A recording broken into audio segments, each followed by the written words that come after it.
عرب میں جو بھی اخلاقی اب معاملہ ہو چکا تھا اس وقت جب کہ حضور کی بعثت ہوئی ہے، اس کا نقشہ اب آ رہا ہے سورۃ الماعون میں۔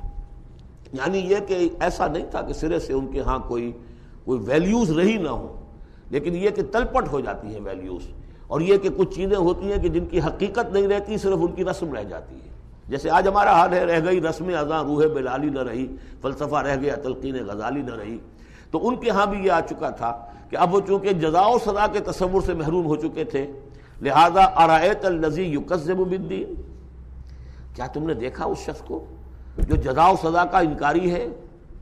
کوئی جزا سزا نہیں، کوئی باعث بعد الموت نہیں، ان ہی الا حیاتنا دنیا نموت و نحیا وما یہلکنا الا الدار، اس دنیا کی زندگی کے سوا کوئی زندگی نہیں، ہم خود مرتے ہیں خود جیتے ہیں، اور ہلاک کرنے والی شے گردش افلاک کے سوا اور کوئی نہیں، ہم کوئی خدا کو نہیں مانتے۔ ایسے لوگ بھی تھے ان میں۔ ظاہر بات ہے کہ اس شخص کا کردار کیسا ہو جائے گا جو جزا و سزا کا منکر ہے؟ وہ تو یہی ہوگا بابر بعیش کوش کہ عالم دوبارہ نہیں اس، جب کوئی اور زندگی دوبارہ ہے ہی نہیں، یہی زندگی ہے، کھاؤ پیو عیش کرو، جہاں ہاتھ پڑ سکتا ہو ڈالو، جو چیز حاصل کر سکتے ہو کر لو، کیوں جھجک رہے ہو کہ یہ برا ہے اور یہ اچھا ہے اور یہ جائز ہے اور یہ ناجائز ہے؟ پھر تو طریقہ یہی ہوگا۔ تو وہ کردار کیا بنتا ہے اگر جزا و سزا کا انکاری ہوگا انسان، تو کردار کیا بنے گا؟ فَذَلِكَ الَّذِي يَدْعُ الْيَتِيمَ، وہی ہے کہ جو یتیم کو دھکے دیتا ہے۔ کیوں کھلائے یتیم کو؟ کون سا فائدہ ہے اسے سے؟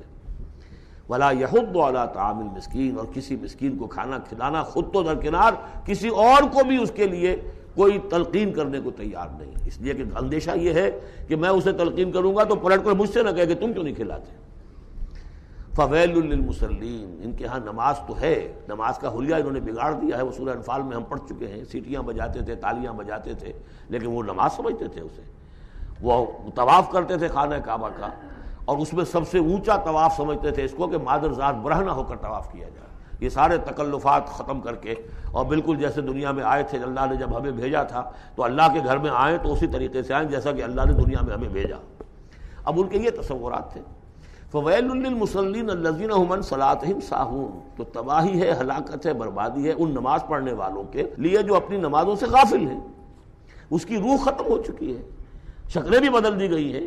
ہمارے ہاں اللہ کا شکر ہے اس امت میں شکل نہیں بدلی ہے، صلو کما رأیتمونی اصلی، اللہ کا فضل ہے، اس طرح کی بدعات وہاں ہمارے ہاں نہیں ہے۔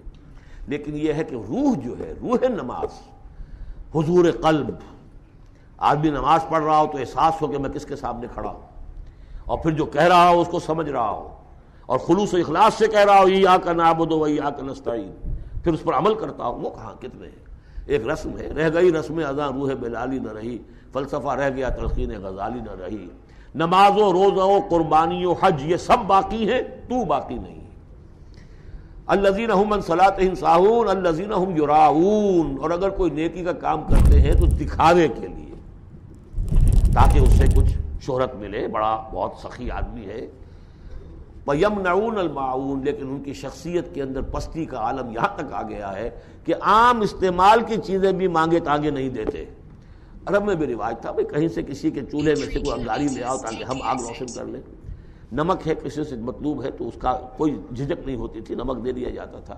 لیکن وہ لوگ ان چیزوں میں بھی آ کر شقی ہو جاتا ہے۔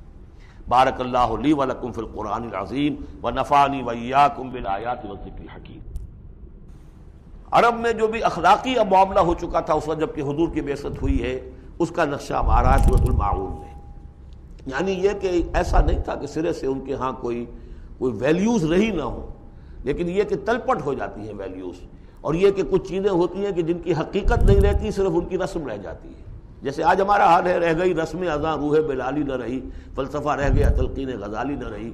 تو ان کے ہاں بھی یہ آ چکا تھا کہ اب وہ چونکہ جزا و سزا کے تصور سے محروم ہو چکے تھے، لہذا